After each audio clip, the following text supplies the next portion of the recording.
Today I'm going to be searching an urban city creek for lost river treasure. You never know what you're going to find. We specialize in finding antique bottles, however, there's all kinds of treasures just waiting to be uncovered. Let's see what we can come up with. Alright, first bottle of the day is right there. Look how pretty it's sticking out. Looks like it's going to be a Cola, but I can't tell if it's going to be whole or not. Oh, missing the neck. Cola from Leeds, Alabama. That's one of the tougher ones. At least it wasn't in Columbus, Georgia. That sucks. Wish the top would have been on it. That's all right. This is the 1915 variant. You can tell by the way the script is up there on the top. In 1923, they went to the swirl variant, which looks a lot different. So this one dates between 1915 and 1923. Let's keep going, see what else we can find. Little hint of color right there. Y'all see it? Looks like I got my first marble of the day. Yep. Oh, nice blue and white one. You'll take that. May not be as old as some of the ones we found in the past. Still a good jar filler though. A lot of you may be wondering why I'm wearing waders in such clear water. And the reason for that is leeches. This is one of the most leech-filled creeks in our area. And usually I find at least one or two every time I come. I see a bottle right down here. See a neck to one, first off, right there. We're gonna set it right there for a second. See something white. That looks like some kind of weird little action figure. It's a duck. What kind of duck is that? Looks like you're supposed to be riding a motorcycle, doesn't it? And then there is a bottle right there. And it is a modern Coca-Cola. Still, none of this belongs in here, so I'm going to carry out as much as my backpack will allow me. See right there, I see the heel to one, but it may just be the heel. Yep, it's broken, but let's see what it was. Just some kind of drinking glass or something. Doesn't belong in here though. We'll take it out. Looks like a 77 T-top Trans Am to me. Smokey and the Bandit. Eastbound and down, loading up and trucking. Are we gonna do what they say can't be done? If I could just find a real one of those, I'd like to restore it. Other than the T-tops leaking. See a hat right here too. We're starting to get into some fairly modern garbage for a minute, and then it picks back up and gets older as we get a little bit further up. Hey look, talking about Smokey and the Bandit, Smoky Mountain hat. Alrighty, neither one of these belong in there. What the heck was this thing? I have no clue what that was, guys. Unless it was like some kind of candle holder or something. And that might be what that is. That might be wax. Yep, that's exactly what that is. Okay, well that's different. So what I've noticed is when it rains, these reeds kind of take and redirect the current. The current just kind of zigzags in and out of them. And you can see the dark spots and then the lighter spots. So like the lighter gravel right here is where stuff has really washed out. And I see a bottle right in that light stuff. And these areas are where I'm usually looking in this particular creek. And it's just a Pat D. I was wondering if it was gonna be a 1915 or a 1923.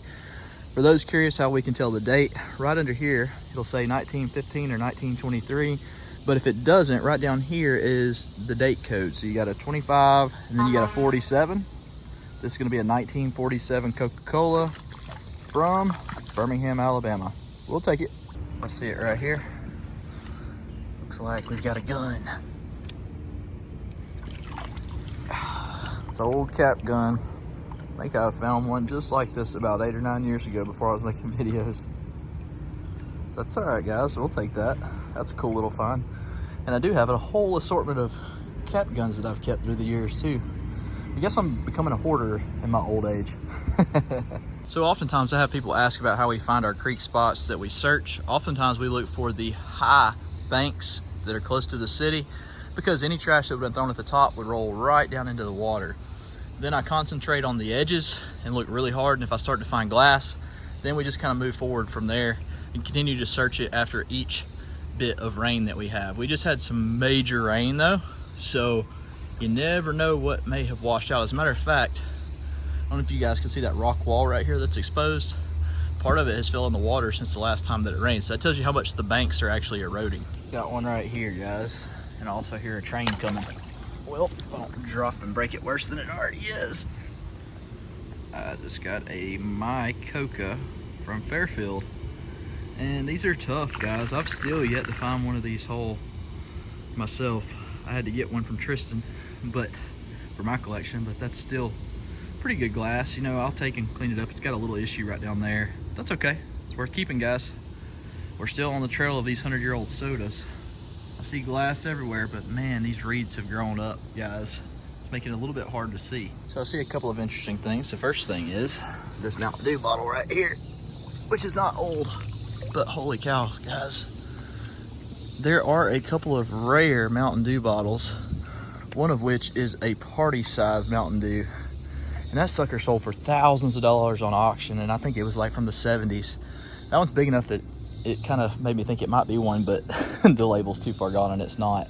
All right, guys, quick pause from the hunt. I wanted to show you guys the actual auction of this Mountain Dew bottle being sold. It was at a Mebane, North Carolina auction, and they've actually got this up on their YouTube channel. So what I'm going to do is I'm going to put a link to the full video down in the description, so y'all be sure to go check it out. But watch this clip.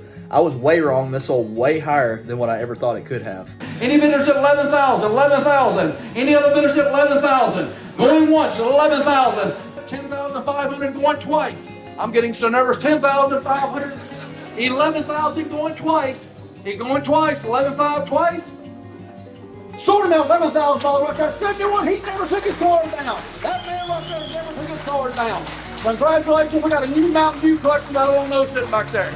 Mr. Mountain Dew man, what is your bid number? I'm so sorry to ask you that. I don't get excited like this very, very often. 71. Wow. I got to catch my breath. Ain't that amazing? That's amazing.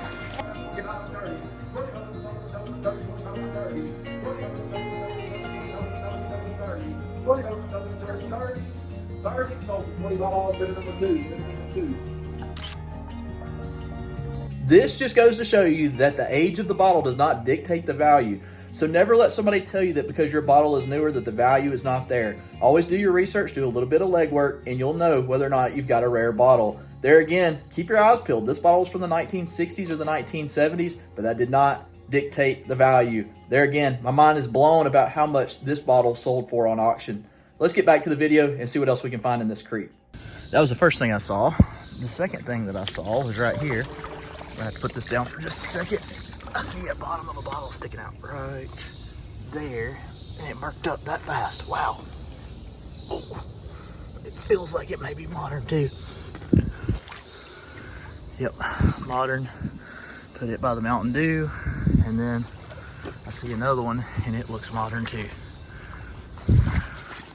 Right here. Dadgum. 3 in a row. What the heck was that? Tab. No deposit, no return. Well, guys, 3 bad ones in a row. That means the next one's got to be good, right? Wonder what kind of bone that is. Hopefully not human. Almost looks like a leg bone, doesn't it? I haven't seen a skeleton around here, so maybe it's just from a dog or something. I think it looked right here. Turned the camera off too fast. See an old can.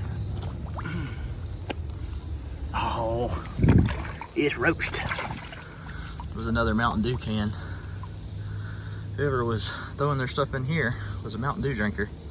Look right there, guys. That looks like that's gonna be a new grape. We're going in. Oh, the water's cold. Hey, it is a new grape with a sheared top. Where are you from, though?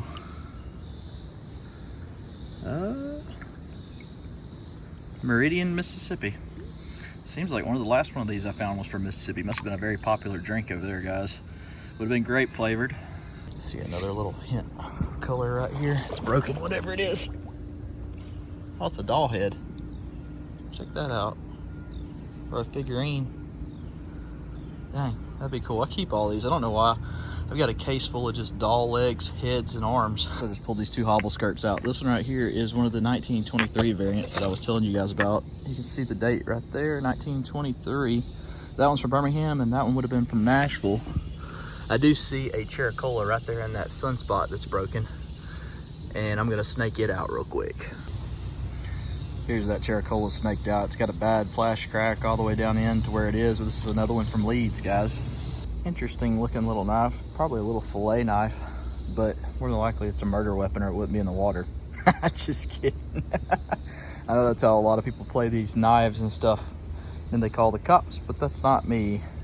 This is probably just from some fisherman that lost his tackle box. Do you see the bottle?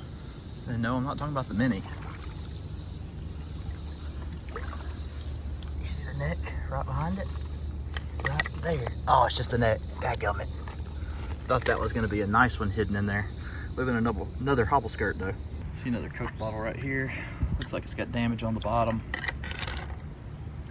And it does. Which means I can't tell where it's from. But I can tell you all that this is the 1915 variant. Because right there you can see the date, 1915. Wish the bottom would have been on it, that could have been a rare one. There is an entire flat screen TV right here. That's always lovely to see in a creek. While I'm walking these creeks, I see a lot of litter. Obviously, you guys have seen it too if you've been watching the videos for a while. And the one thing that I see more of than anything is plastic straws. And I know a lot of people have tried to go to paper straws, and I guess I'm the only one, but holy cow, I cannot stand using a paper straw. I wish there was a way that they could figure out maybe to put wax on them or something to make it where it wouldn't be as sticky to your lip. I don't know what is. Y'all let me know in the comments below, am I the only one that does not like paper straws, or am I just weird? Look at that right there, guys. That would have been a beautiful Circle Slug crown top bottle. Hate that one's broke. But there's a piece that tells me there could be a whole one in here. I'll say one thing, being an American mudlarker, never have to worry about buying golf balls. Now if I just knew how to play the game right. There's a giant crawfish right there, guys. He's every bit of like 8 inches long. Watch this, I'm gonna make him swim. Oop, there he goes. Well guys, we didn't find a ton today, but I had a blast being in the water. The rain has ran us out. I heard a clap of thunder and one bolt of lightning flashed across the sky. That was all it took for me to get out of the water. I hope that you enjoyed today's adventure. If you did, be sure that you're subscribed, and we'll catch you guys in the next video.